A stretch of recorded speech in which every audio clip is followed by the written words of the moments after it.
You've been called the Da Vinci of our time. What is your other nickname? The Merchant of Death. That's not Ben. They have to fire. I prefer the weapon. You only need to fire. To peace. Is it cool if I take a picture with you? Very cool. I don't want to see this on your MySpace page. I'm kidding.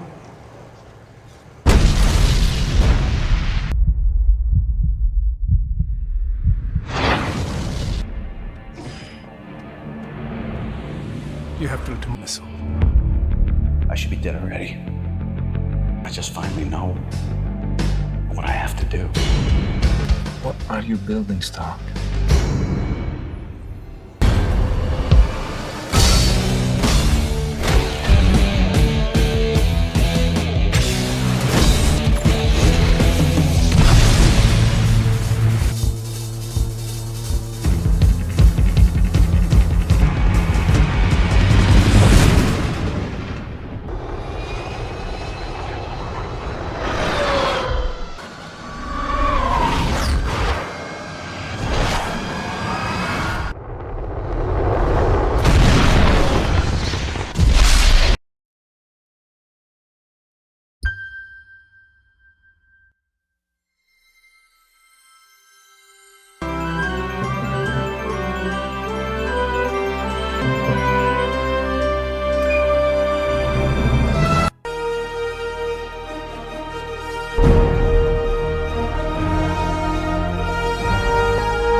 What if I told you one movie changed superhero films forever? Iron Man 2008 was just the beginning. Stay till the end for amazing facts, hidden details, and my complete review of the movie that launched the Marvel Cinematic Universe. Welcome to Filmy Review Hub, where every movie has a story worth discovering. Iron Man is a 2008 American superhero movie based on the famous Marvel Comics character of the same name. It was produced by Marvel Studios and distributed by Paramount Pictures. More importantly, it became the very first movie in the Marvel Cinematic Universe (MCU), launching one of the biggest movie franchises in history. The film was directed by Jon Favreau and written by Mark Fergus, Hawk Ostby, Art Markham, and Matt Holloway. It stars Robert Downey Jr. as Tony Stark, also known as Iron Man, alongside Terrence Howard, Jeff Bridges, Gwyneth Paltrow, Leslie Bibb, and Sean Taub. The story follows Tony Stark, a billionaire genius, world-famous inventor, and owner of a massive weapons company. During a business trip, Tony is captured by a dangerous terrorist group. While being held prisoner, he is forced to build a powerful weapon for them. Instead, Tony secretly creates a high-tech suit of armor that helps him escape captivity. After making it back home, he realizes his inventions have been used to hurt innocent people. Wanting to make things right, Tony upgrades his armor into an advanced suit packed with incredible technology and decides to use it to fight evil. That's how he becomes the superhero known as Iron Man. The journey to bring Iron Man to the big screen wasn't easy. Different movie studios, including Universal Pictures, 20th Century Fox, and New Line Cinema, tried to develop an Iron Man movie for many years, starting back in the early 1990s. However, none of those projects ever made it into production. In 2005, Marvel Studios finally got the movie rights back and decided to make the film on its own. It became the first movie that Marvel Studios completely financed by itself While Paramount Pictures handled the worldwide distribution, director Jon Favreau officially joined the project in 2006. One of his biggest goals was casting Robert Downey Jr. as Tony Stark. At the time, many people at Marvel weren't sure about the choice because Downey had struggled with personal problems and legal issues earlier in his career. Even with those concerns, Favreau strongly believed he was the perfect actor for the role. After months of discussion, Downey was finally cast, and that decision ended up becoming one of the best casting choices in movie history. Filming took place between March and June of 2007, mostly in California. Unlike many superhero movies that are set in New York City, the filmmakers wanted Iron Man to have its own unique look and feel. During production, the actors were encouraged to improvise many of their lines instead of sticking strictly to the script. Since most of the planning had focused on the action scenes and overall story, this gave the performances a more natural, funny, and realistic feel, especially Robert Downey Jr.'s quick humor and clever one-liners. To bring the Iron Man armor to life, the production team used a combination of real physical suits and advanced computer-generated visual effects. Stan Winston's famous special effects company built several versions of the armor using rubber and metal so the actors could wear them during filming. Those practical suits were then blended with CGI to create the smooth flying scenes and exciting action sequences seen throughout the movie. Iron Man had its world premiere in Sydney, Australia on April 14, 2008. A few weeks later, it was released across the United States on May 2, officially kicking off Phase 1 of the Marvel Cinematic Universe. Nobody knew at the time that this single movie would launch a connected universe that would completely change the superhero genre and eventually become one of the biggest franchises in entertainment history. The movie was both a critical and commercial success. It earned more than $585 million worldwide, making it one of the highest grossing movies of 2008. Critics praised nearly every part of the film, especially Robert Downey Jr.'s incredible performance as Tony Stark. Many people felt he brought the character to life in a way that no one else could. Jon Favreau also received praise for perfectly balancing exciting action, emotional character development, humor, and impressive visual effects. Iron Man received several major award nominations, including Academy Award nominations for Best Sound Editing and Best Visual Effects. It earned many other honors as well, and the American Film Institute even named it one of the top 10 best movies of the year. Years later, in 2022, the Library of Congress selected Iron Man for preservation in the United States National Film Registry, recognizing the movie as culturally, historically, and artistically significant. Because of its massive success, Iron Man became the foundation of the entire MCU and turned Tony Stark into one of the most popular superheroes in the world. The story continued with Iron Man 2 released in 2010, followed by Iron Man 3 in 2013, while Tony Stark also became one of the central heroes in many other Marvel movies that followed. The movie follows Tony Stark, a billionaire genius, playboy, and one of the smartest inventors in the world. He inherited Stark Industries, a massive weapons company, from his legendary father, Howard Stark. Tony has been a child prodigy his entire life. He built his very first circuit board when he was only 4 years old, created his first engine at 6, and graduated from MIT by the time he was just 17. Not long after that, Howard Stark died in a tragic car accident. Until Tony was old enough to take over the company at 21, his father's business partner, Obadiah Stane, ran the company. Once Tony became CEO, he continued developing advanced military weapons that completely changed modern warfare and made Stark Industries one of the most powerful defense companies in the world. While attending a party in Las Vegas, Tony is confronted by journalist Christine Everhart, who accuses Stark Industries of secretly supplying weapons that are ending up in the hands of terrorists. She claims innocent people around the world are being killed with weapons carrying Tony's name. Tony brushes off the accusations and doesn't take them seriously. That night, he spends time with Christine before continuing his carefree lifestyle. Back at home, Tony is constantly looked after by his loyal personal assistant Pepper Potts, who keeps his life organized despite his reckless behavior. His trusted bodyguard and driver, Happy Hogan, is always by his side, while JRVIS Tony's highly advanced artificial intelligence system helps manage everything inside his mansion and workshop. Soon afterward, Tony travels to war-torn Afghanistan with his close friend, Lieutenant Colonel James Rhodes, to demonstrate Stark Industries' newest weapon, the Jericho missile. The missile uses powerful repulsor technology and can launch multiple explosive attacks across a huge battlefield with incredible accuracy. Military leaders are amazed by the demonstration, and Tony proudly shows off what he believes is the future of modern weapons. As Tony's convoy heads back from the demonstration, it's suddenly ambushed by a terrorist organization known as the Ten Rings. During the attack, Tony is seriously wounded when a Stark Industries missile explodes nearby. Before losing consciousness, he realizes the terrorists are using weapons manufactured by his own company. When he wakes up, he finds himself trapped inside a dark cave with severe injuries. Tony discovers that a kind doctor named Yinsen, another prisoner, has saved his life. Tiny pieces of metal are lodged in Tony's chest, dangerously close to his heart. To keep those fragments from reaching it, Yinsen builds a powerful electromagnet powered by a large car battery and connects it directly to Tony's chest. Without it, Tony would die almost instantly. The leader of the Ten Rings, Raza, gives Tony an ultimatum.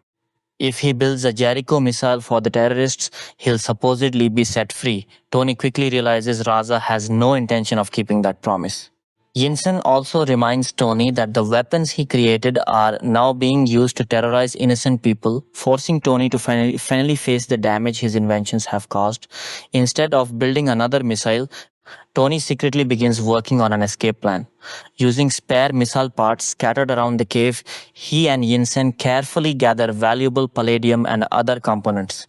Working with almost no proper tools, they build a miniature arc reactor, a powerful energy source based on one of Tony's own inventions back home. Tony replaces the bulky battery attached to his chest with the arc reactor, which not only keeps him alive, but also provides enough energy to power something much bigger. The two secretly begin building a rough but powerful suit of armor. It's huge, heavy, and far from perfect, but it's strong enough to protect Tony. The suit includes a flamethrower, basic weapons, and rocket thrusters that allow short bursts of flight. Since the arc reactor has limited power, Tony only has about 50 minutes to escape once the suit is activated. Eventually, the terrorists discover what Tony has been building and storm into the workshop. Knowing there's no time left, Yinsen sacrifices himself by distracting the guards, giving Tony enough time to power up the armor. Wearing the heavy metal suit, Tony fights his way through dozens of terrorists, destroying everything in his path. Before escaping, he finds the badly wounded Yinsen, who dies after encouraging Tony to make his life count. Filled with anger, Tony destroys the terrorists' massive stockpile of weapons before flying out of the cave. His damaged suit crashes into the desert and is destroyed, but Tony survives. Rhodey and the military eventually rescue Tony and bring him back to the United States.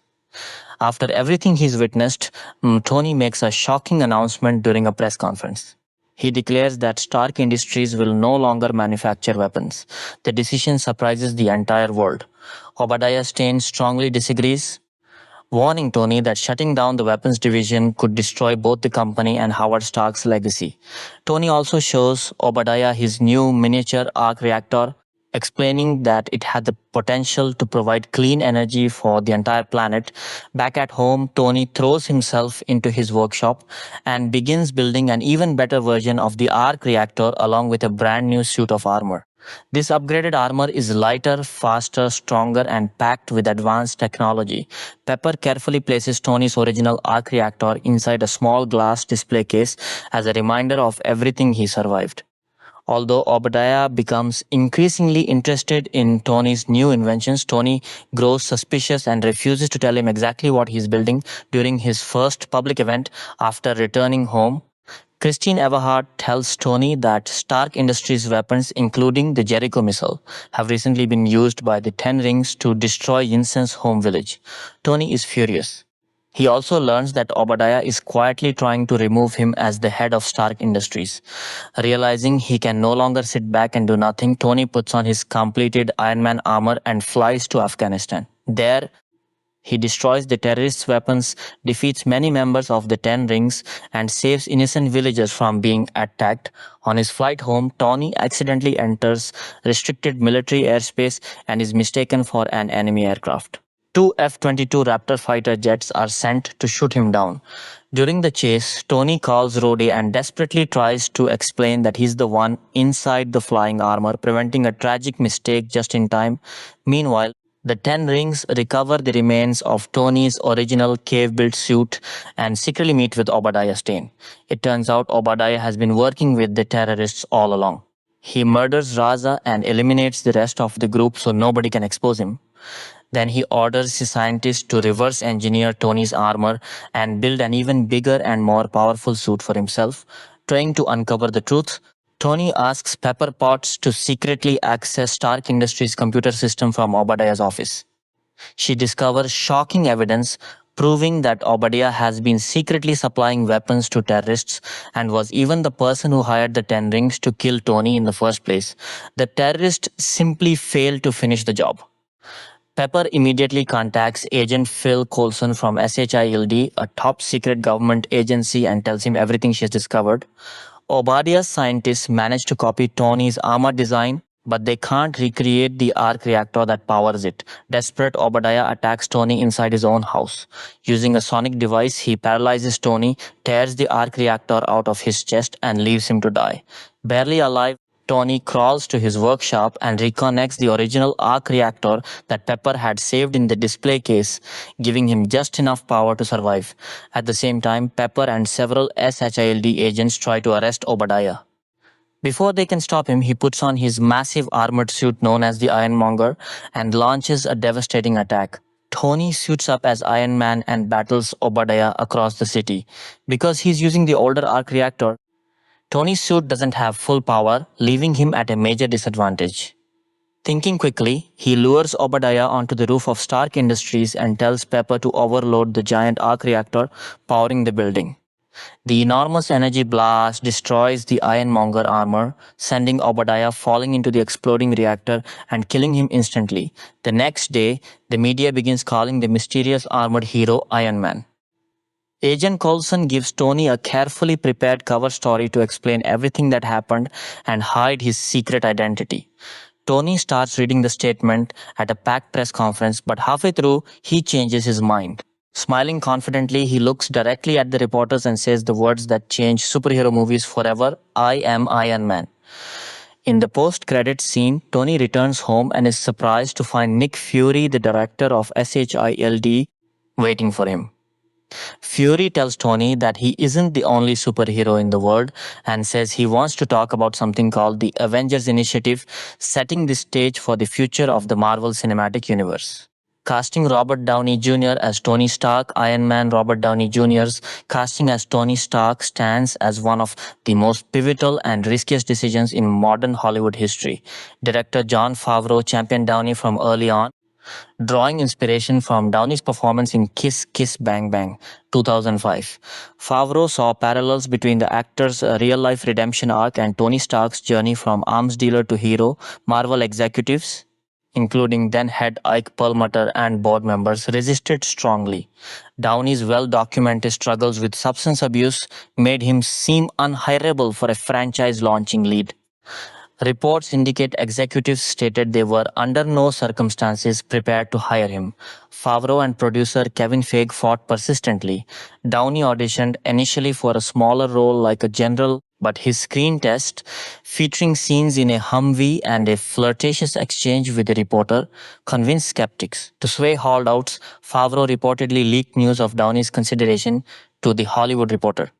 Fan enthusiasm helped tip the scales. Former Marvel Studios executive David Maisel recalled board members thinking he was crazy for backing Downey, viewing it as risking the company's future on an addict. Yet confidence in Downey's sobriety and talent prevailed. Timothy Olyphant was a strong contender, with many rooting for him, but Downey's charisma won out. Clive Owen was Kevin Feige's initial top choice but passed. Other names like Tom Cruise were considered in earlier development phases but deemed too expensive or mismatch. Sam Rockwell, later Justin Hammer, was Favreau's early favorite before Downey's audition. Downey's screen test sealed it. Transforming doubts into excitement, Downey brought authenticity to Stark's wit, vulnerability, and arrogance. His improvisation shaped the character profoundly. The "I am Iron Man" line at the press conference was ad-libbed, aligning perfectly with Stark's personality and influencing Marvel's adaptive approach.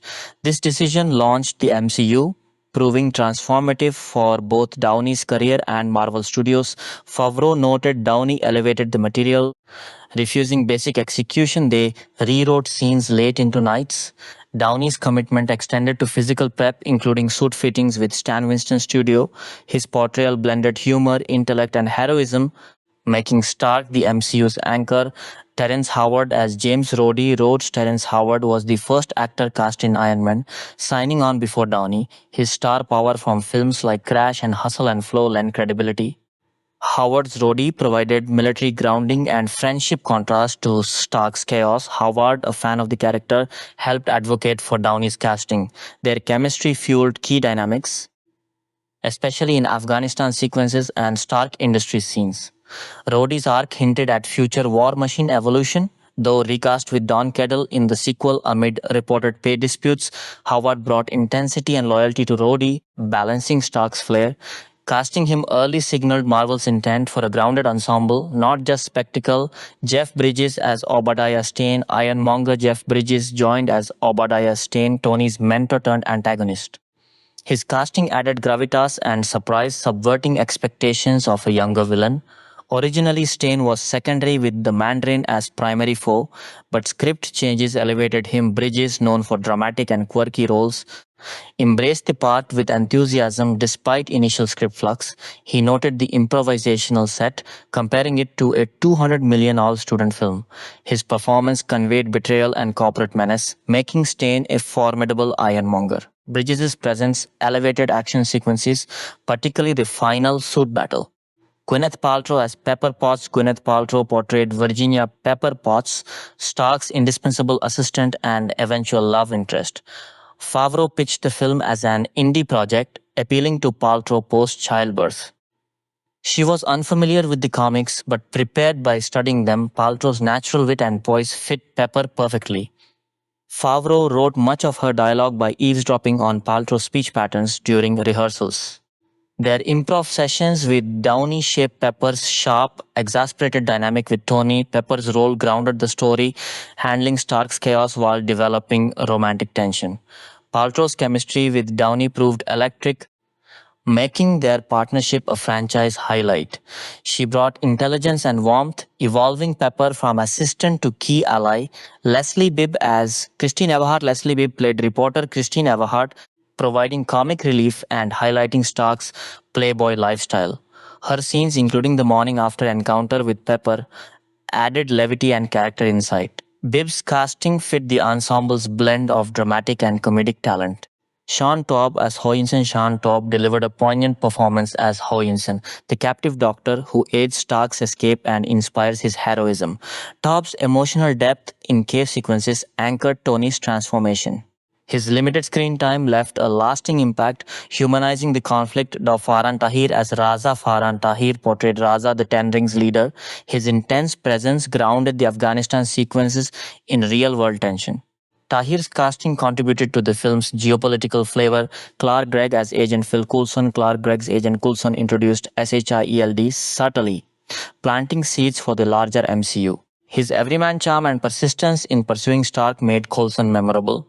Gregg's recurring role across films began here, building audience familiarity. Supporting and cameo cast Paul Bettany voiced Jarvis, Stark's AI, with dry British wit.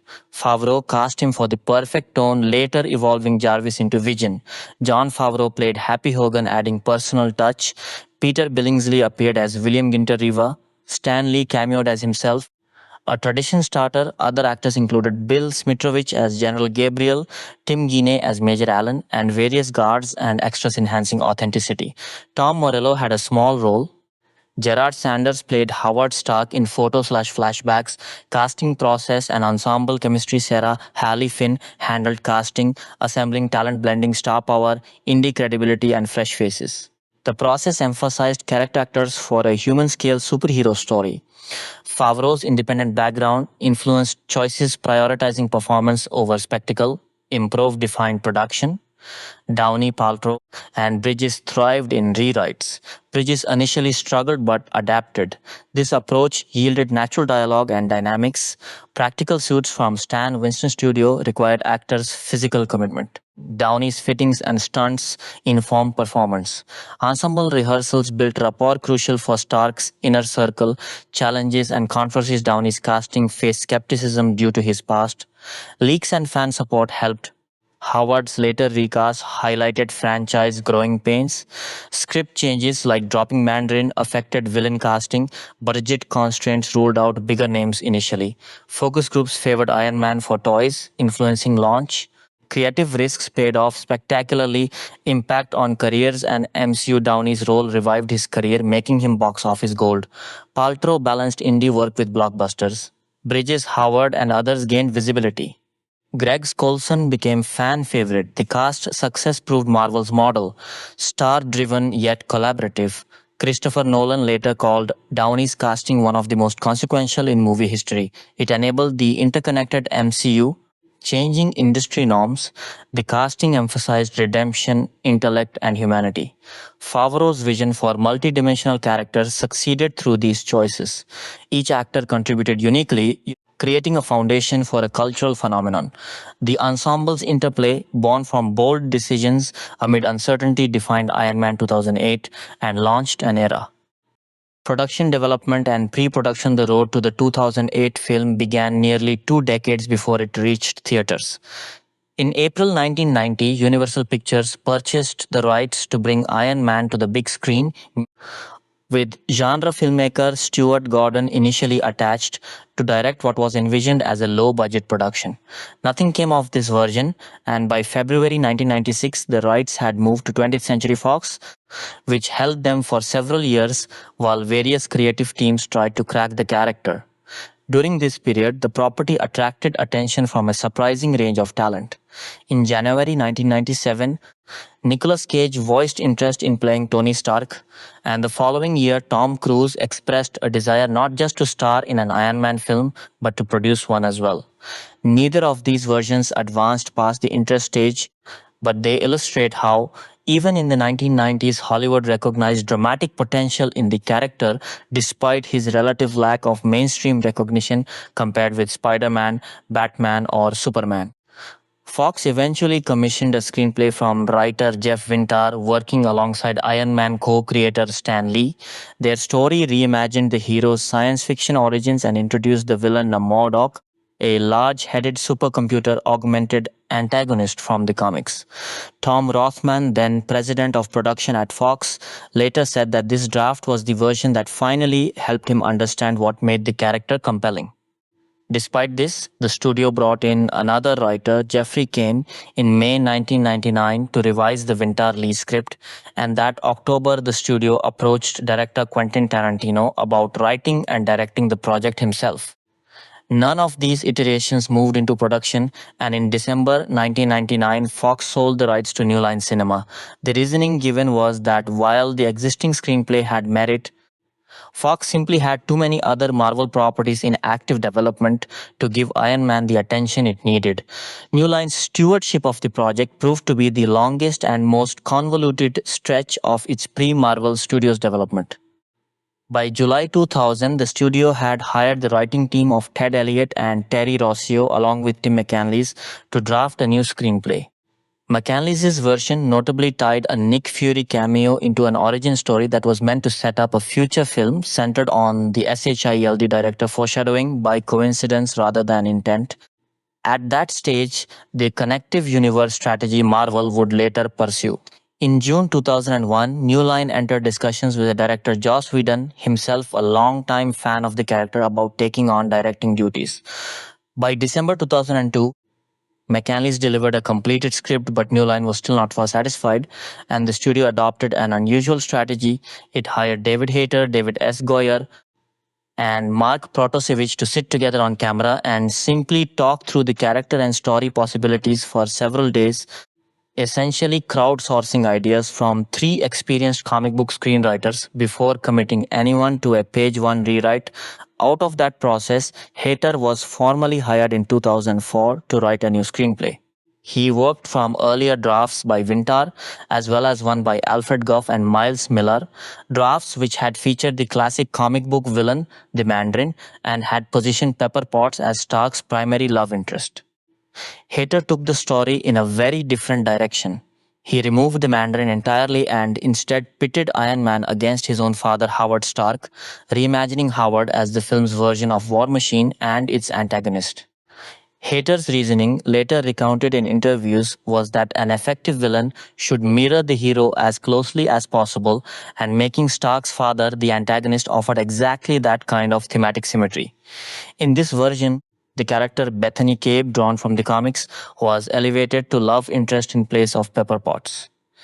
In December 2004, New Line attached director Nick Cassavetes to the project, targeting a 2006 release. Alfred Gough, one of the earlier writers on the New Line iteration, later described working with researchers connected to novelist Michael Crichton to find a scientifically plausible way of justifying why Stark needed to remain inside a suit to survive, and he recalled that in his draft, the Mandarin had been reworked as an Indonesian terrorist masquerading as a wealthy playboy who was already acquainted with Stark socially. None of these ideas made it to screen, however, as the Cassavetes-directed deal ultimately collapsed and the underlying film rights to Iron Man reverted to Marvel. This reversion happened at a pivotal moment for Marvel as a company. Having spent years licensing out its characters to various studios with mixed creative and financial results, Marvel had decided to strike out on its own. In November 2005, Marvel Studios announced it would develop Iron Man from scratch as its first wholly self-financed feature film, a decision driven partly by necessity. Iron Man was essentially the only major Marvel character not already tied up in a deal with another studio or already adapted into live action, since the X-Men were with Fox, Spider-Man was with Sony, and the Hulk had a deal with Universal. Paramount Pictures was brought aboard as Marvel's distribution partner for the picture, handling theatrical release logistics that the young studio wasn't yet equipped to manage on its own. Turning Iron Man into a viable tentpole was no simple task. According to associate producer Jeremy Lacham, Marvel initially approached roughly 30 different screenwriters about the project, and all of them passed. The reasons were twofold. The character was seen as relatively obscure next to Marvel's more famous properties, and the fact that the film would be entirely financed and produced by Marvel itself without a major studio's backing made writers wary of attaching themselves to what looked like a risky venture. Even once a workable script existed, requests for further rewrites were often turned down by writers who didn't want to get further involved. Adding to the challenge, some of the earliest scripts developed under Marvel's new ownership still contained holdovers from the rights-tangled years, including material that directly referenced Sony's Spider-Man 2 by identifying Stark as the scientific mind behind the mechanical arms used by that film's villain, Otto Octavius, material that obviously could never survive into the final film given the separate ownership of the Spider-Man license, recognizing that general audiences barely knew who Iron Man was. Marvel undertook market research in the form of focus groups aiming to understand and correct a widespread misconception that the character was simply a robot rather than a man in a suit of armor. The data gathered from these sessions shaped an awareness campaign built around the idea of demystifying the character before the film even opened. As part of this campaign, Marvel commissioned a trio of animated shorts known as the Iron Man advertorials, produced by director Tim Miller and the visual effects house Blur Studio, intended to introduce moviegoers to Tony Stark and his armored alter ego ahead of the theatrical release. Jon Favreau was brought on to direct in April 2006. Favreau, primarily known at that point for smaller scale comedies and dramas rather than big budget action filmmaking, celebrated landing the job in an unusual way. He went on a strict diet and lost around 70 pounds. His interest in the project was also personal in a professional sense. Favreau had wanted another opportunity to collaborate with producer Avi Arad after the two had worked together on the earlier Marvel adaptation Daredevil in 2003. Favreau saw in Iron Man the chance to make what he later called an ultimate spy movie with real political ambition, citing the influence of novelist Tom Clancy, the James Bond franchise, and the 1987 film RoboCop. He compared his intended tone to an art house sensibility grafted onto a superhero framework, joking that his approach was something like what would happen if Robert Altman had directed Superman. While also citing 2005's Batman Begins as a tonal touchstone for grounding a comic book story in something resembling reality, Favreau's vision for the character was fundamentally about reinvention. He wanted the film to tell the story of an adult man who is forced to completely remake himself once he discovers that the world is far more morally complicated than he had assumed. To modernize the story, he changed the character's classic Vietnam War origin to the ongoing conflict in Afghanistan, reasoning that he had no interest in making a period piece set decades in the past. To write the actual screenplay, Marvel hired the writing team of Art Marcum and Matt Holloway, while separately commissioning another version from Mark Fergus and Hawk Osby. Favreau then took material from both teams and combined it into a single, unified script, which screenwriter John August was subsequently brought in to polish.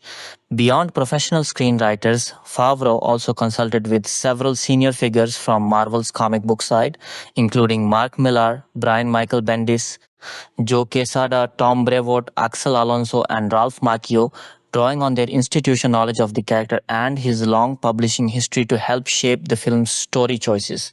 In May 2006, producer Avi Arad departed Marvel Studios to become an independent producer, but because he had been on staff at the time the deal for Iron Man was struck, he retained a producing credit on the finished film regardless of his departure. By July 2006, cinematographer Matthew Libatique had signed on to shoot the picture, giving the production a director of photography with a strong background in stylized, character-driven filmmaking. Casting the lead role proved to be one of the most contentious aspects of the entire production. Favreau's original instinct was to cast a relative newcomer rather than an established star, reasoning that in franchises like X-Men and the earlier Spider-Man films, audiences had shown they would embrace a superhero property even without a marquee name carrying it, and that the costume and mythology themselves could be the draw. Actors considered for Stark included Jim Caviezel, Timothy Olyphant, and Sam Rockwell. Rockwell was seriously interested but ultimately did not land the part, though he would later join the franchise in a different role, playing the villain Justin Hammer in the 2010 sequel Iron Man 2. According to producer Kevin Feige, the studio's actual top choice for Stark at one point was British actor Clive Owen, who was offered the role but declined. It was Favreau's own meeting with Robert Downey Jr. that changed the direction of the casting search entirely. Once he had spent time with Downey, Favreau became convinced the actor was the only right choice for the role, largely because of the parallels between Downey's own well-documented public struggles and eventual recovery, and the character arc Tony Stark was meant to undergo in the story. Favreau explained that the highest and lowest points of Downey's life had both played out under intense public scrutiny, and that the actor had needed to find his own internal equilibrium to move past obstacles that went well beyond the normal challenges of a career, a personal history Favreau felt lined up almost perfectly with Stark's journey in the film. Marvel Entertainment's executives, however, were resistant to the idea, largely wary of the personal and professional baggage associated with Downey's past. Favreau refused to accept their reluctance and pushed hard for the casting, later saying it was his job as director to demonstrate that Downey was the strongest creative choice regardless of the risk, and that studying the role in depth had only reinforced his conviction that Downey's own strengths and flaws mapped directly onto the character. Casting director Sarah Halley Finn suggested that Downey put together an audition tape specifically to help win over the skeptical executives. Even with that tape in hand and with both Favreau and Feige actively advocating for Downey, the studio's leadership remained unconvinced. Favreau ultimately leaked word to the press that Downey was in talks for the role. The enthusiastic public reaction to that leak proved decisive in swinging the executives around.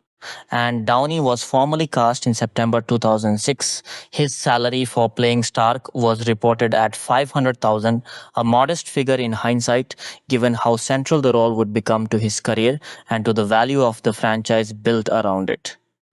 As part of preparation for filming, Favreau and Downey were given a personal tour of SpaceX by Elon Musk, an experience Downey later described in colorful terms, suggesting that a character like Stark would very plausibly have been the sort of person Musk might have gone on strange excursions with in real life. Additional casting rounded out over the following months.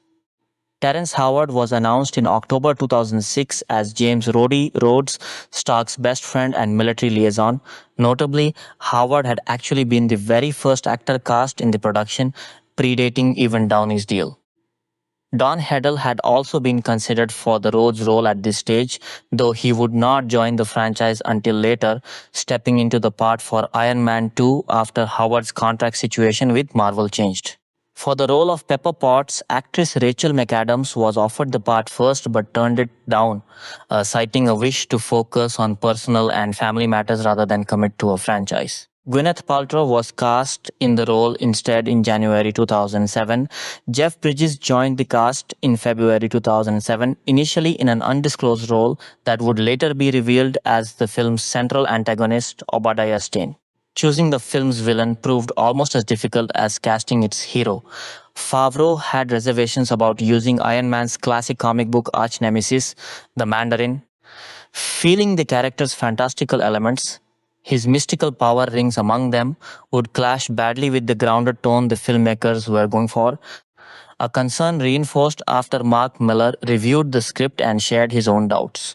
Early concepts had actually positioned the Mandarin as a rival industrialist to Stark, operating out of a building situated right next to Stark Industries, with a storyline in which the Mandarin tunneled beneath Stark's headquarters to steal his technology. Associate producer Jeremy Lacham later bluntly characterized this version of the plot as unsatisfying and poorly conceived. Favreau ultimately decided that the Mandarin and the fantastical concept of his rings would only work as source material if a sequel allowed for a shift in tone that could accommodate that kind of larger-than-life villainy, a decision that observers have since compared to the way Sauron functions as an unseen, building threat throughout the Lord of the Rings, or the way Emperor Palpatine looms over the original Star Wars trilogy without dominating the frame directly. With the Mandarin pushed aside, Favreau still wanted a physically imposing antagonist for Stark to face in the film's climax, and once Jeff Bridges had been cast, the production shifted the villain role to Obadiah Stane, Stark's father's old business partner. In earlier drafts, Stane had actually been envisioned as a villain reserved for a sequel, with material at one point suggesting he might survive his damaged suit at the end of the story and return later. Another candidate villain considered during the drafting process was the Crimson Dynamo, a classic Iron Man antagonist from the comics. In at least one draft, ideas for Crimson Dynamo and the Mandarin were merged into a single combined character before ultimately being dropped from the story altogether. Throughout the writing process, Favreau placed real emphasis on including subtle references for longtime readers of the comics. Two attacking Air Force jets, for instance, are given the call signs Whiplash 1 and Whiplash 2, an homage to the comic book villain of the same name, and Captain America's shield can be spotted half hidden inside Stark's workshop, casting choices carried through into the actors' preparation for their roles as well. Jeff Bridges, who had read Iron Man comics as a boy, appreciated Favreau's modern realistic take on the material. He shaved his head for the part, something he said he had wanted an excuse to do for a long time, and grew a beard to further distinguish Stane's appearance. In preparing to play a character whose name references the biblical book of Obadiah, Bridges did research into that book of scripture and was struck to learn that its central theme is retribution, a thematic thread he felt lined up closely with what Stane represents in the story. Many of Stane's individual scenes were ultimately trimmed during editing, so the film could stay focused on Stark, but the writers felt that Bridges' performance was strong enough that the less is more approach to editing his role still worked dramatically. Gwyneth Paltrow, for her part, asked Marvel to send her whatever comics the studio felt would help her understand Pepper Potts, whom she came to see as an intelligent, level-headed, grounded character. She liked that the character carried an understated sensuality rather than anything overt. Favreau wanted the dynamic between Potts and Stark to evoke the rhythms of a 1940s screwball comedy, an approach Paltrow found appealing, describing the tone she and Downey were going for as innocent yet flirtatious. Terrence Howard, meanwhile, was cast partly because Favreau believed he could plausibly grow into the role of War Machine in a planned sequel. To prepare, Howard visited Nellis Air Force Base in March 2007, sharing meals with active duty pilots and observing HA-60 Pavehawk rescue helicopters and F-22 Raptor fighter jets up close. Howard noted that his character's arc involved real tension. Rhodes in the comics becomes something of a swaggering figure once he gets to know Stark, but in the film his prior identity as a disciplined military man creates ongoing friction with Stark's freewheeling lifestyle, and Howard framed the character's journey as an open question about whether the right way to live is the strict military path or a more independent one. Howard and his father were both fans of the Iron Man comics, in part because Rhodes represented one of relatively few black superheroes in the character's era. Howard also said he had admired Downey's acting since seeing him in the 1985 film Weird Science, and the two actors developed a friendly physical rivalry on set. Howard signed on for a 3-picture deal with Marvel Studios at the time, though he would not ultimately remain in the role beyond this first film. A number of smaller but memorable roles rounded out the cast. Farhan Tahar played Raza, leader of the terrorist group holding Stark captive early in the film. Paul Bettany voiced JARVIS, Stark's artificial intelligence system, a purely vocal performance that nonetheless became one of the more beloved elements of the franchise. Clark Gregg appeared as Agent Phil Coulson of SHIELD, a role that would expand considerably across later Marvel films and television. Narrator Will Lyman provided voiceover work for the film's opening award ceremony sequence. Favreau himself took on the role of Harold Happy Hogan, Stark's bodyguard and driver, continuing a pattern of directors giving themselves small supporting parts. The film's now famous post-credits scene involved a carefully guarded cameo from Samuel L. Jackson as Nick Fury.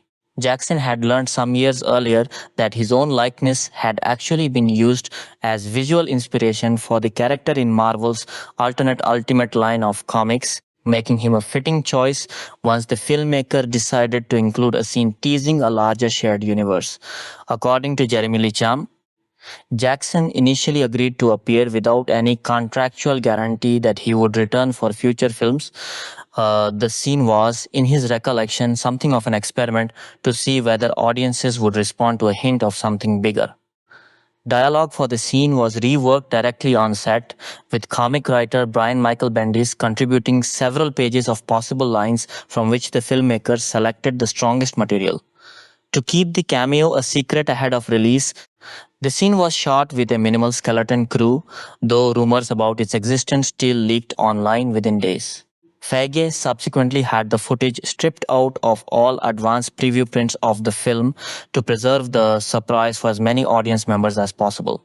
An alternate version of this same scene was also filmed, in which Fury referenced gamma accidents, radioactive bug bites, and assorted mutants, clear nods to the Hulk, Spider-Man, and the X-Men, but this version was ultimately scrapped because the film rights to Spider-Man and the X-Men belonged to Sony Pictures and 20th Century Fox respectively, making those references legally and creatively awkward to include. Beyond the human cast, several notable figures made cameo appearances as themselves or as minor characters. Stan Lee appeared in a party scene, humorously mistaken by Stark for Playboy founder Hugh Hefner. Peter Billingsley played William Ginter Riva, a scientist working under Stain. Musician Tom Morello, who also contributed guitar work to the film's score, appeared briefly as a terrorist guard. Financial television personality Jim Cramer appeared as himself in a brief scene. Rapper Ghostface Killah, who has often used Iron Man's name and imagery as a stage persona, filmed a cameo set during a portion of the story that took place in Dubai, but the scene was cut during editing for pacing reasons and never made the final cut on the technical side of pre-production. Director Favreau wanted the film's central visual conceit, the construction of the Iron Man armor, to feel believable, and he planned to show this construction across three distinct stages of design. He turned to legendary effects artist Stan Winston, himself a longtime fan of the comic, and Winston's own effects company, with whom Favreau had previously collaborated on the 2005 film Zathura, to build physical metal and rubber versions of the armor. The earliest design, the Mark I suit that Stark builds while in captivity, was deliberately conceived to look cobbled together from spare parts and scavenged materials. Its back was left noticeably less armored than its front, on the reasoning that Stark, a man focused entirely on offense and escape, would have concentrated his limited resources on frontal protection, a design choice that also subtly foreshadows the more heavily front-loaded design of Stane's own eventual battle armor. A single working version of this suit was built, weighing around 90 pounds, and on at least one occasion a stuntman wearing it took a fall inside the costume, causing a moment of real concern on set, although both the stuntman and the suit escaped unscathed. The armor was engineered so that only its top half could be worn on its own for certain shots. For the film's giant battlesuit villain, referred to internally and briefly on screen by Stane himself by the name Ironmonger, though that name is never actually applied to the suit as a formal title within the finished film. Stan Winston's studio built a 10-foot-tall animatronic figure weighing roughly 800 pounds. Operating its arm alone required 5 separate puppeteers, and the entire rig was mounted on a gimbal system engineered to simulate the appearance of the suit walking under its own power. A separate scale model of the suit was used for shots depicting its construction. The intermediate Mark II suit, meanwhile, was designed to resemble something closer to an experimental aircraft prototype, complete with visible control flaps along its surface, echoing the film's recurring interest in aviation engineering. The design of the sleeker, more iconic Mark III suit, the version most audiences now instantly associate with the character, came from Iron Man comic book artist Adi Granoff, working alongside illustrator Phil Saunders. Granoff's artwork served as the primary visual inspiration for the film's version of the character, and he was brought onto the project after the filmmakers discovered his fan artwork posted on Favreau's own MySpace page, a small but telling detail of how informal parts of this pre-production process were. Saunders took Granoff's original concept art and refined it for the screen, streamlining its proportions to make it look stealthier and less exaggerated than a typical comic book illustration. Saunders was also responsible for designing the earliest concept for the War Machine armor, envisioned at the time as a Mark IV suit fitted with interchangeable weaponized components that would have been worn over the existing Mark III armor during the film's climactic battle sequence. This design was ultimately cut from the screenplay roughly halfway through pre-production, and War Machine would not appear on screen until the character's introduction in the franchise's second installment. Production itself was based out of the former Hughes Company soundstages located in Playa Vista, Los Angeles. This choice carried an unplanned but fitting historical resonance.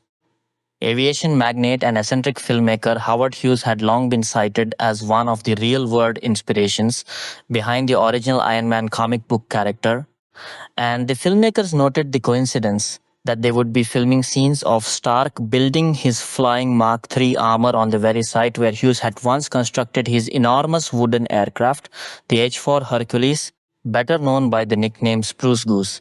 Favreau had also deliberately rejected the East Coast setting used in the comic books, reasoning that so many other superhero franchises were already associated with New York City that placing Iron Man's story primarily in California would help the film stand apart visually and geographically from its genre peers. Filming principal photography began on March 12, 2007, with Matthew Libatique serving as director of photography. The earliest weeks of the shoot were devoted to the sequences depicting Stark's captivity in Afghanistan, arguably the emotional and dramatic backbone of the entire film. The cave complex in which Stark is held prisoner was built as an elaborate physical set stretching between roughly 150 and 200 yards in length, engineered with movable wall sections and forked passageways so the crew would have flexibility in how they blocked and shot different scenes within what might otherwise have felt like a cramped, static environment. Production designer J. Michael Riva drew directly from real-world reference footage of a Taliban fighter filmed in Afghanistan.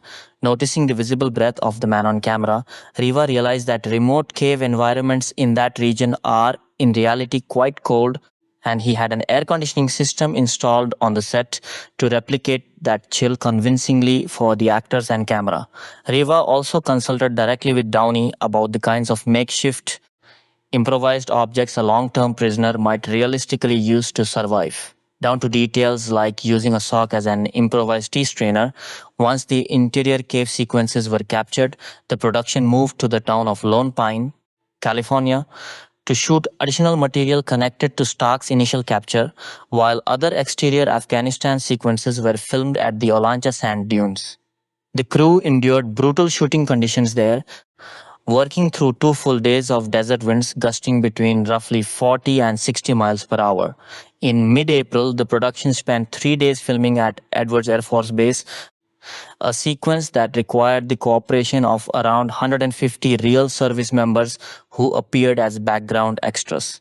The United States Department of Defense provided further material assistance beyond personnel, supplying fabric used to create roughly 100 military uniforms, as well as access to F-22 Raptor jets, 2 HH-60 helicopters, and a parked C-17 transport aircraft for use in the film's more militarized sequences.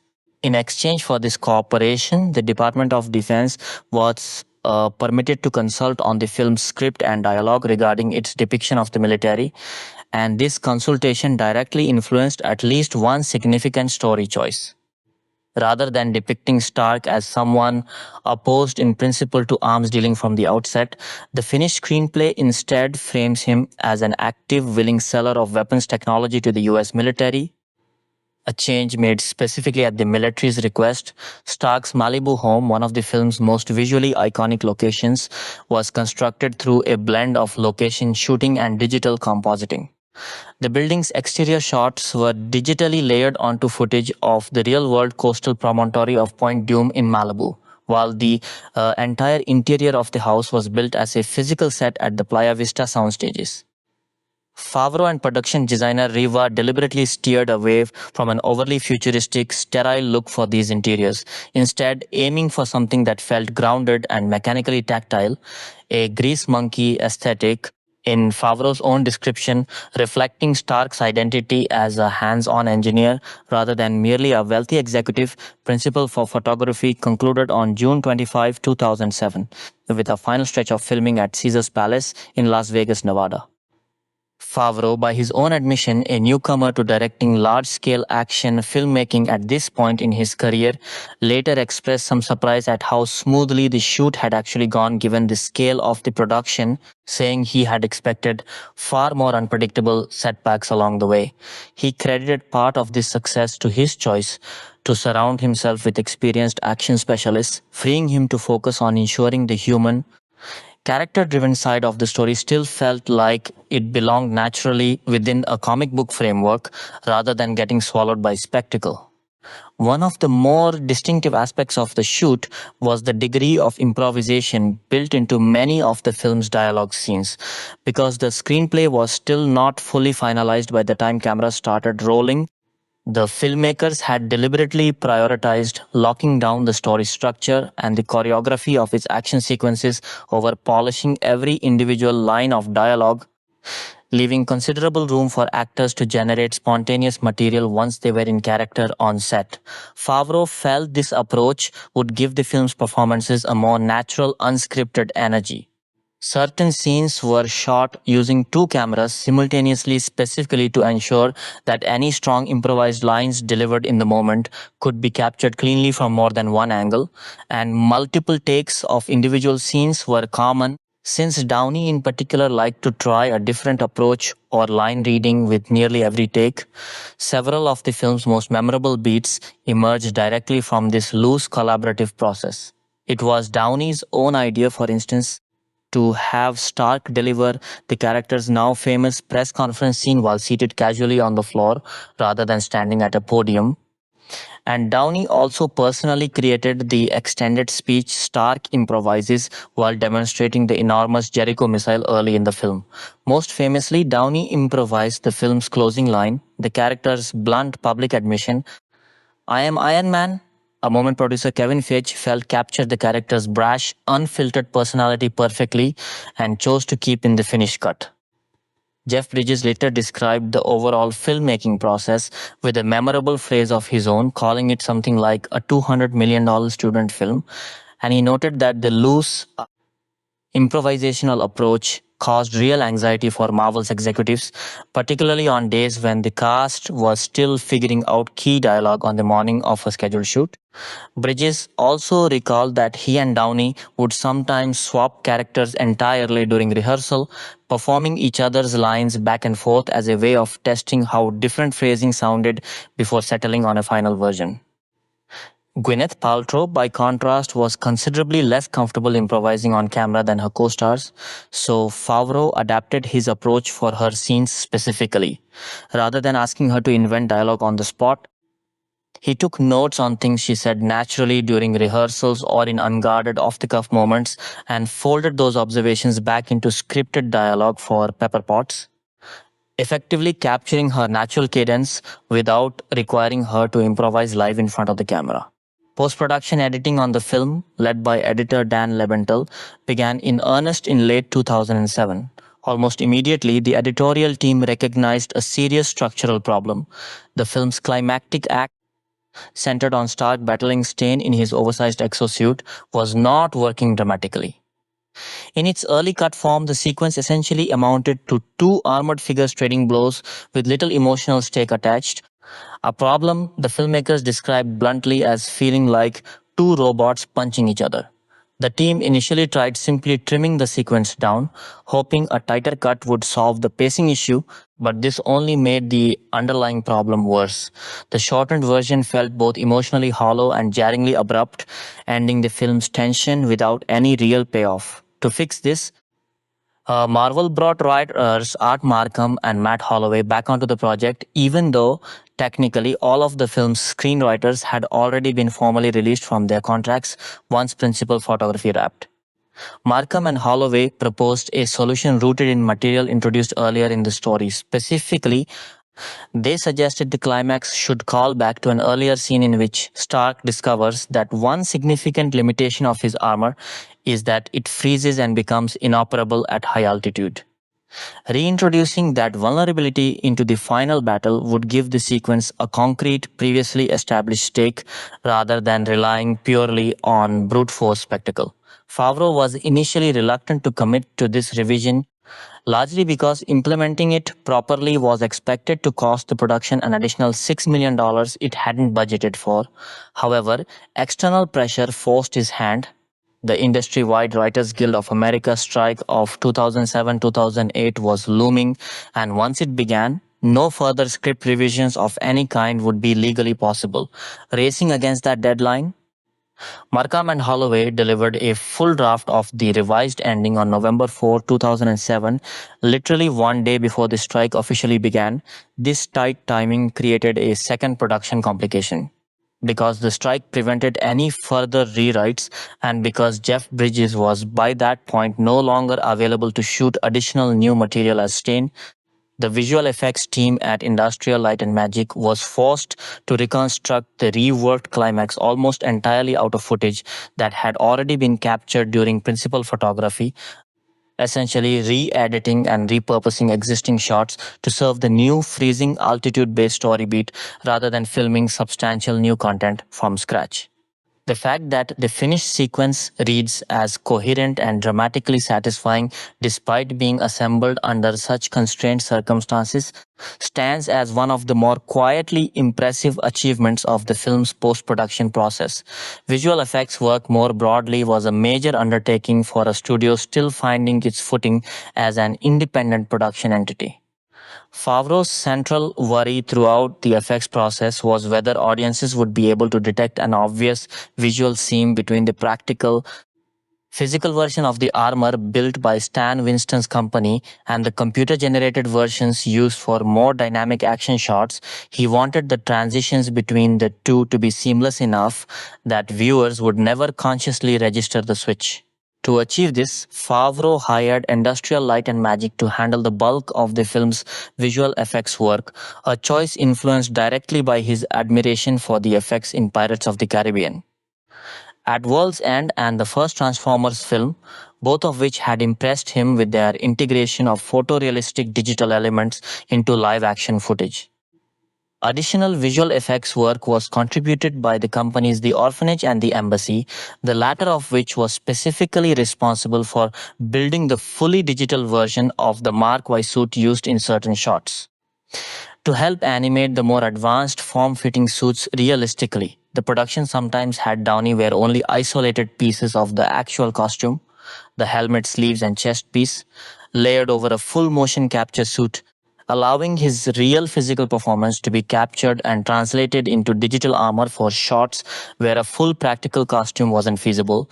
In a more unusual research method, professional skydivers were filmed inside a vertical wind tunnel specifically so the effects team could study the real physics of how a falling or flying human body behaves, informing how Iron Man's flight sequences were animated. For shots depicting the Mark III suit in full flight, animators deliberately built in the visual detail of the suit taking off slowly and landing relatively quickly, a small but important choice meant to sell the impression of real weight and inertia rather than having the character move like a weightless cartoon figure. To capture realistic reference footage for the aerial dogfight between Iron Man and a pair of F-22 Raptors, the production actually flew cameras through the air to record real wind effects, atmospheric distortion, and frost accumulating on camera lenses at altitude, incorporating those genuine physical artifacts into the finished digital sequence for added authenticity.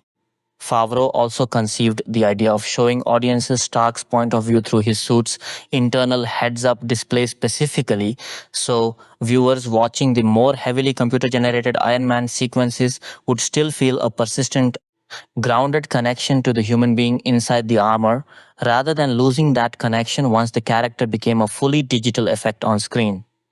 Music. The film's original score was composed by Ramin Djawadi, who had been a fan of the Iron Man character since childhood, drawn in particular to the fact that, unlike many comic book heroes, Stark possesses no innate superpowers of his own. Djawadi came to the project somewhat by circumstance. Favreau's regular musical collaborator John Debney was unavailable to score the film, opening the door for Djawadi to actively pursue the assignment himself. Favreau had a very specific musical direction in mind from the start, envisioning a score built around heavy metal music and prominent electric guitar work, reasoning that Tony Stark's brash, larger-than-life public persona made him feel less like a conventional superhero archetype and closer in spirit to a rock star. In line with that vision, Djawadi composed much of the score initially on guitar, before later arranging those musical ideas for a full orchestra, giving the finished score a distinctive hybrid texture that blends symphonic scale with an aggressive guitar-driven edge. Djawadi received arrangement assistance and additional musical cues from composer Hans Zimmer and Zimmer's production company Remote Control Productions, whose collaborative workshop-style approach to film scoring was well established in Hollywood by this point. Guitarist Tom Morello of Rage Against the Machine, who also appears briefly on screen in a minor cameo role as a terrorist guard, contributed actual guitar performances used within the finished score, lending it an authentic hard rock texture beyond what a traditional orchestral session musician might have produced.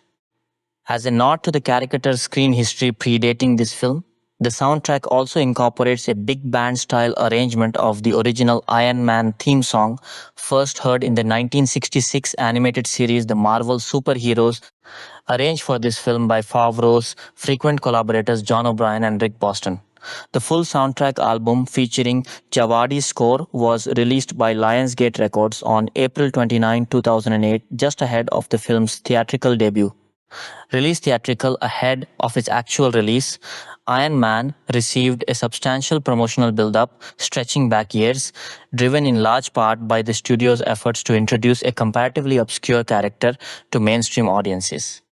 As early as July 2006, while the film was still deep in pre-production, Favreau and producer Avi Arad appeared at San Diego Comic-Con to formally unveil the project to fans, revealing armor concept artwork by Adi Granoff and confirming at that stage that the Mandarin was intended to serve as the film's primary antagonist, a plan that, as detailed earlier, would later change substantially during scripting. The following year, Favreau returned to the same convention alongside Downey and Feige to build further anticipation, this time debuting an actual teaser trailer for the film.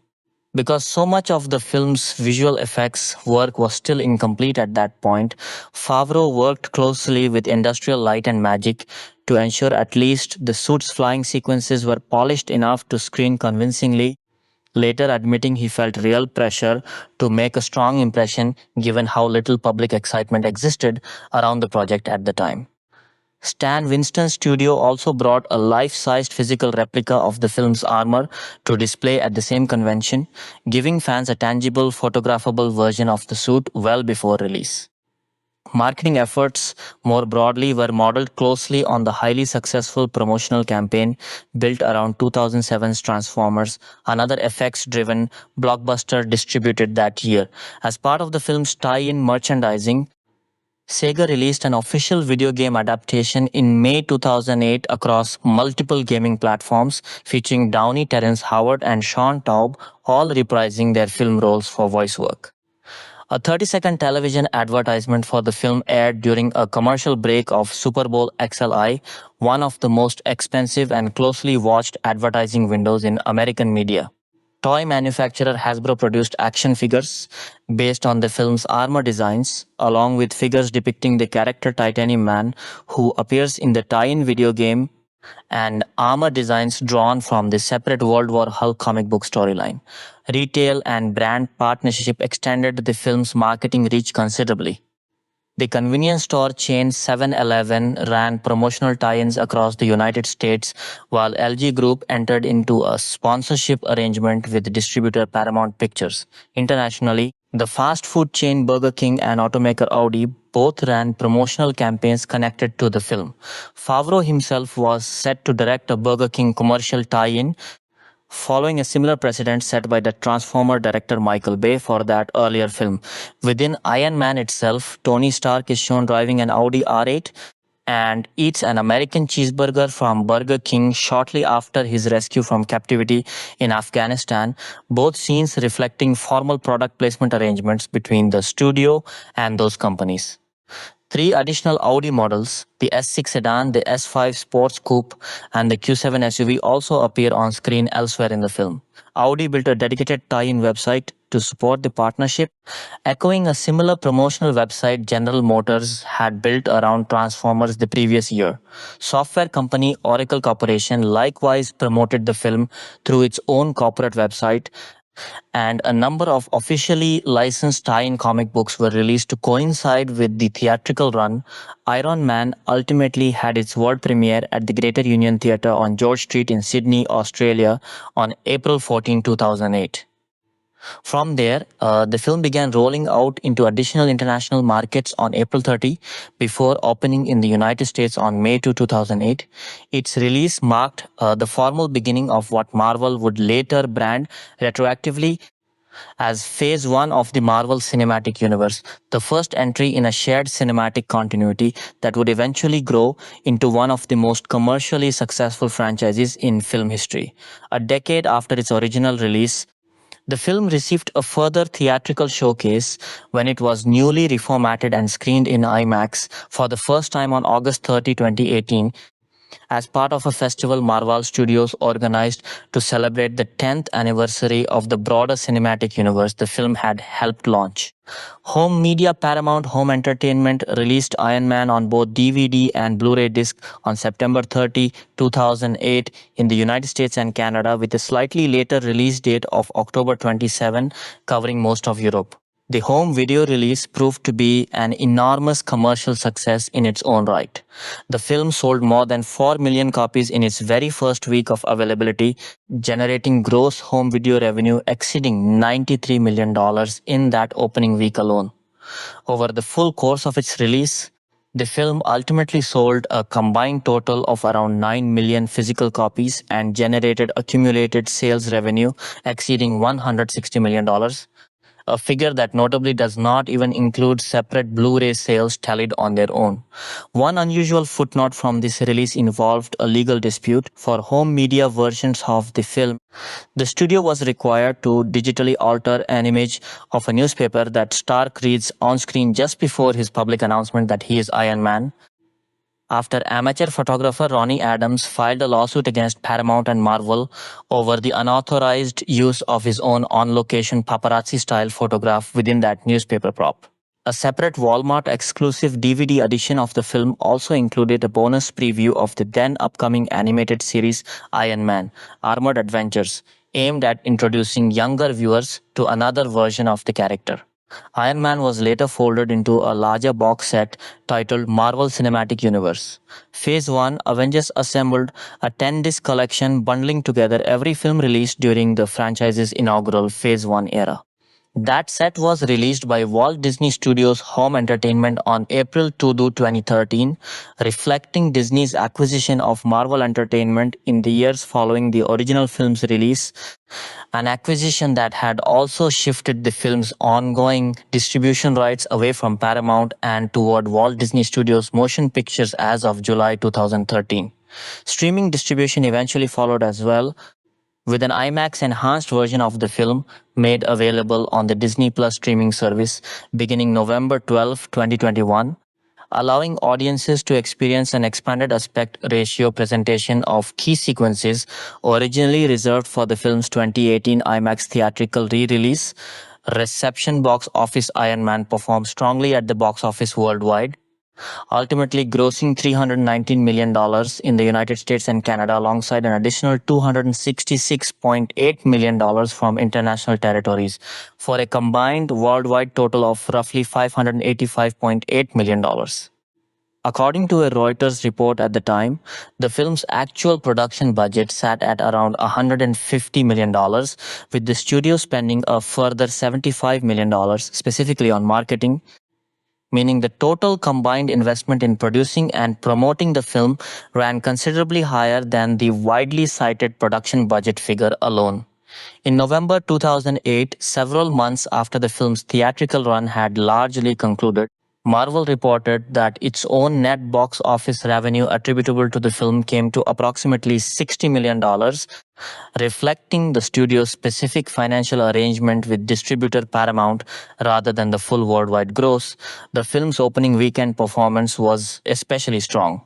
Iron Man grossed $98.6 million across 105 theaters in the United States and Canada during its debut weekend, comfortably taking the top spot at the domestic box office. At the time, this figure represented the 11th biggest opening weekend in box office history and the 9th widest theatrical release ever measured by total number of exhibiting theaters. It also stood as the third highest grossing opening weekend of 2008 specifically, trailing only Indiana Jones and the Kingdom of the Crystal Skull and The Dark Knight, two of the year's other major tentpole releases. The film's very first day in theaters brought in $35.2 million, which at the time ranked as the 13th biggest single-day opening ever recorded. Within the specific context of superhero cinema, Iron Man's opening ranked as the second best debut ever for a film not based on a pre-existing sequel, trailing only the original 2002 Spider-Man film, and it stood as the fourth largest opening weekend for any superhero film released up to that point. The film also held on to the top box office position during its second weekend in theaters, earning an additional $51.2 million, a figure that ranked as the 12th best second weekend total on record at the time and the 5th best second weekend specifically among films not built around a returning franchise. By June 19, 2008, Iron Man had become the very first film of that calendar year to cross the $300 million threshold in domestic box office earnings, underscoring both its strong initial opening and its unusually strong legs at the box office over the following weeks. Critical response Iron Man was met with strongly positive reviews upon its release, and it has remained well regarded by critics in the years since. On the review aggregation site Rotten Tomatoes, the film held a 94% approval rating based on 278 collected reviews, with an average score of 7.6 out of 10. The site's consensus summary praised Robert Downey Jr.'s lively performance as the driving force behind the film, crediting the picture with energizing the broader superhero genre through a combination of intelligence and genuine, infectious fun. On Metacritic, which calculates scores using a weighted average methodology, the film scored 79 out of 100 based on 38 critic reviews, placing it in that site's generally favorable category. Across the critical landscape more broadly, reviewers repeatedly singled out two elements for particular praise: Downey's central performance and director Jon Favreau's skill in striking a workable balance between grounded character development and large-scale special effects spectacle. Beyond professional critics, general movie-going audiences responded just as enthusiastically. Polling firm CinemaScore reported that audiences surveyed on opening weekend gave the film an average grade of A on the firm's letter grade scale, running from A plus down to F, a strong result indicating broad-based satisfaction among ordinary ticket buyers rather than just specialist reviewers. Among the major entertainment industry trade publications, Todd McCarthy of Variety described the film in glowing terms as an expansive, thoroughly entertaining effects showcase carried by a real sense of fresh energy and visual polish.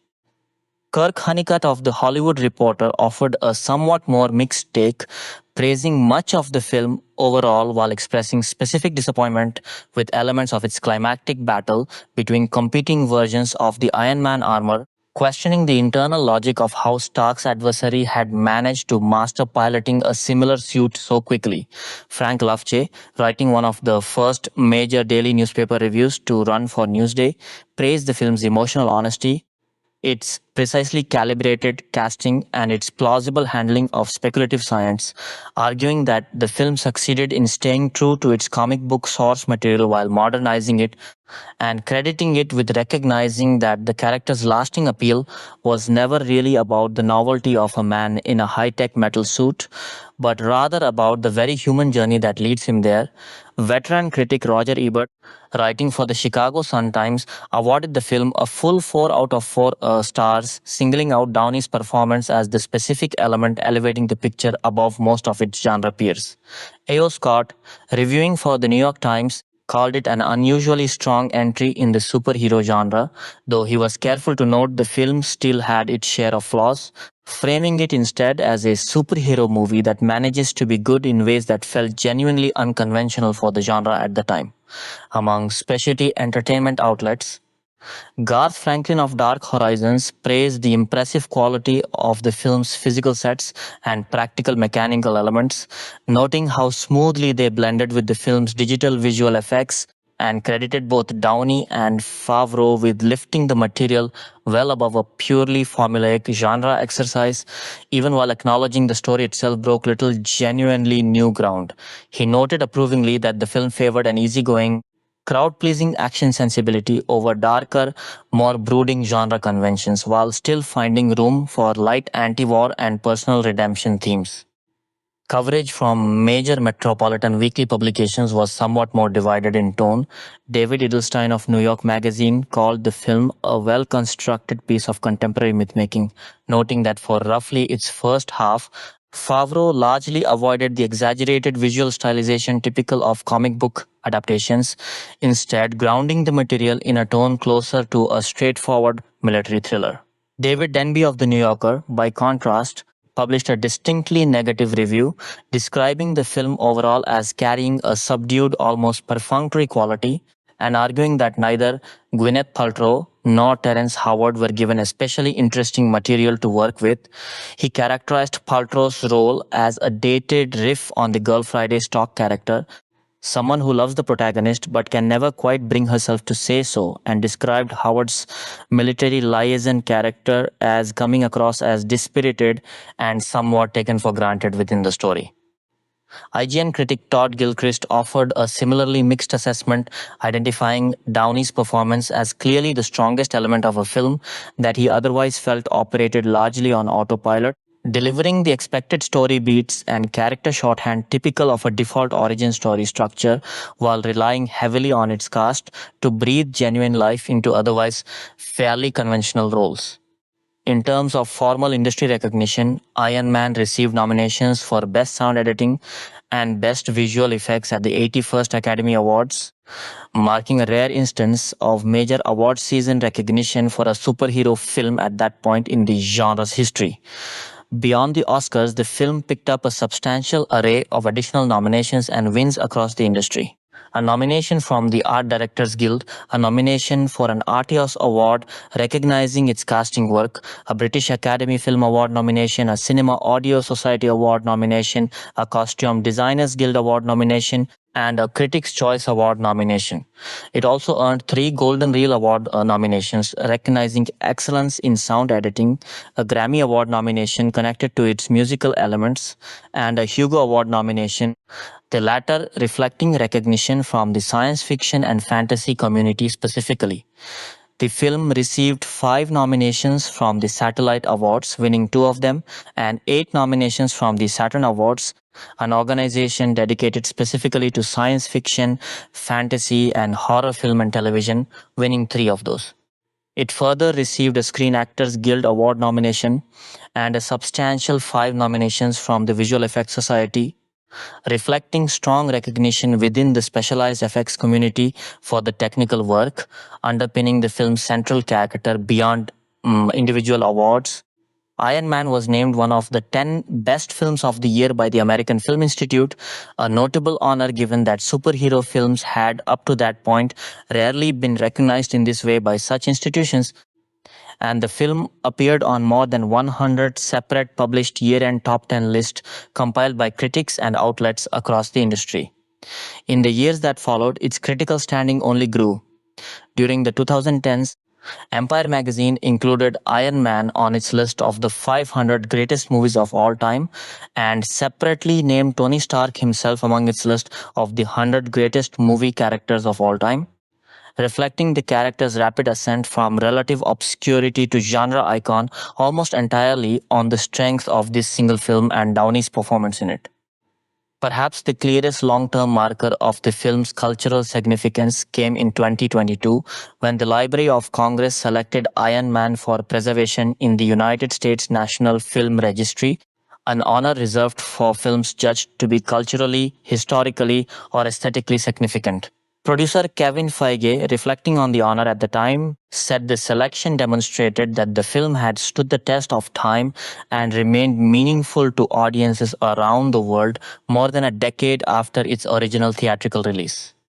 The film's success also directly enabled its own continuation as a franchise. Favreau returned to direct a sequel alongside Downey, Paltrow, Gregg, and Jackson, all of whom reprised their roles. That film, Iron Man 2, was written by Justin Theroux and released in the United States on May 7, 2010. Don Heddle stepped into the role of Colonel Rhodes for that sequel, replacing Terrence Howard and taking on the character's transformation into War Machine within the story itself.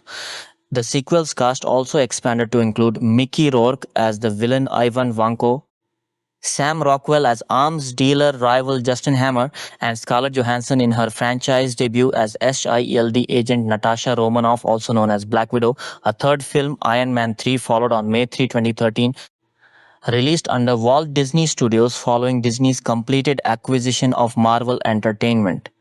Favreau chose not to direct this installment, though he still returned in front of the camera in his recurring role as Happy Hogan. Downey, Paltrow, and Heddle all reprised their roles as well, with filmmaker Shane Black taking over directing duties from a screenplay credited to Drew Pearce. That film's cast further expanded to include Guy Pearce as antagonist Aldrich Killian and Ben Kingsley as Trevor Slattery, an actor hired to publicly impersonate the classic villain the Mandarin, a storyline choice that notably finally allowed the franchise to engage directly with the very character Favreau had deliberately avoided using as a straightforward villain back in the original 2008 film.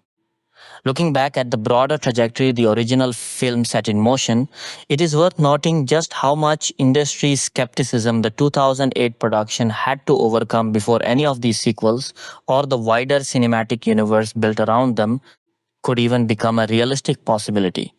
At the time cameras rolled in early 2007, Marvel Studios itself was an unproven entity as a self-financing production company, having previously only licensed its characters out to established studios rather than bankrolling and controlling its own theatrical releases from start to finish. Iron Man was, in a very real sense, a test case for that entire business model, and had it underperformed either critically or commercially, the studio's subsequent slate of interconnected films, many of which were already being quietly discussed internally even before the first film opened, might never have materialized in anything resembling the form audiences eventually came to know. The decision to include Samuel L. Jackson's Nick Fury cameo at the very end of the film floated at the time as little more than a speculative experiment to gauge audience appetite for a larger shared continuity, takes on considerably more significance in hindsight given how directly it foreshadowed the franchise building strategy Marvel Studios would go on to pursue with far greater confidence and resources in the years that followed. It is also worth situating the film's critical reception within the broader context of how comic book adaptations were generally regarded by mainstream critics and awards bodies at the time of its release. Superhero films throughout the 1990s and much of the 2000s had often been treated by prestige critics as a lesser disposable form of studio filmmaking, rarely considered seriously for major year-end recognition outside of a handful of notable exceptions. Iron Man's appearance on the American Film Institute's list of the 10 best films of the year, alongside its 2 Technical Academy Award nominations, therefore represented a meaningful, if still modest, shift in how seriously this kind of material could be taken by traditional critical institutions. That shift would only become more pronounced later that same year with the critical and award success of The Dark Knight, but Iron Man's own reception in the months prior had already begun to soften some of the industry's traditional resistance to genre filmmaking of this kind, helping create space for the wave of large-scale, character-driven superhero films that would follow across the subsequent decade.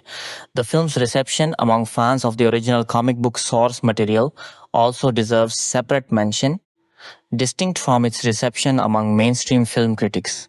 Longtime readers had, for years, watched various aborted attempts at bringing Iron Man to the screen, versions built around the Mandarin, versions built around Howard Stark as villain, versions filtered through the sensibilities of directors as different in style as Nick Cassavetes and Joss Whedon, none of which had ever advanced past the planning stages.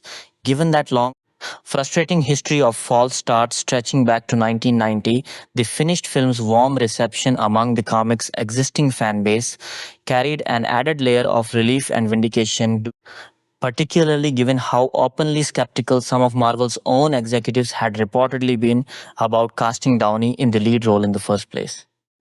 The eventual embrace of Downey's performance by both critics and longtime readers alike effectively closed the loop on nearly 2 decades of on and off development, transforming what had once been considered one of the more difficult properties in Marvel's catalog into the foundation stone of one of the most successful franchises in the history of American cinema.